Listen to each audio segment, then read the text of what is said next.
সৰু অসম মৰাণ ছাত্ৰ সন্থাৰ উদ্যোগত মাকুমত হৈ থকা অৰ্থনীতিৰ অৱৰোধৰ স্থলীত মৰাণ জাতি জনজাতিকৰণৰ কাৰণে যি প্ৰতিবাদ কৰা হৈছিলে তাৰ মাজতেই আমাৰ মৰমৰ সাৰ্থক জুবিন গাৰ্গ ঢুকালে। অকাল বিয়োগত আমি মৰ্মাহত হৈছোঁ আৰু এই মৰাণ জাতিও মৰ্মাহত হৈছে। তাকেই শ্ৰদ্ধাঞ্জলি জনাই গায়ন বায়নে আমাৰ মৰাণ ছাত্ৰ সন্থাৰ উদ্যোগত। আৰু এয়া দেখিছেনে, ইমান মানুহে শ্ৰদ্ধাঞ্জলি জনাইছে আৰু সঁচাকৈয়ে আমি অতিকৈ মৰ্মাহত এইকেইদিন।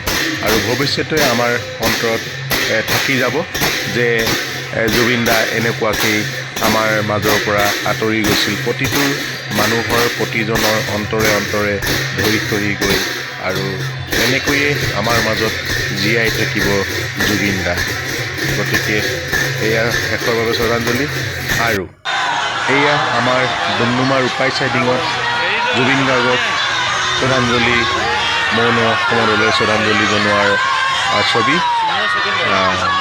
গতিকে সকলোৱে যেনেকৈ পাৰে নিৰ্দিষ্ট স্থানত নিৰ্দিষ্ট ঠাইত এনেকৈয়ে শ্ৰদ্ধাঞ্জলি জনাইছে।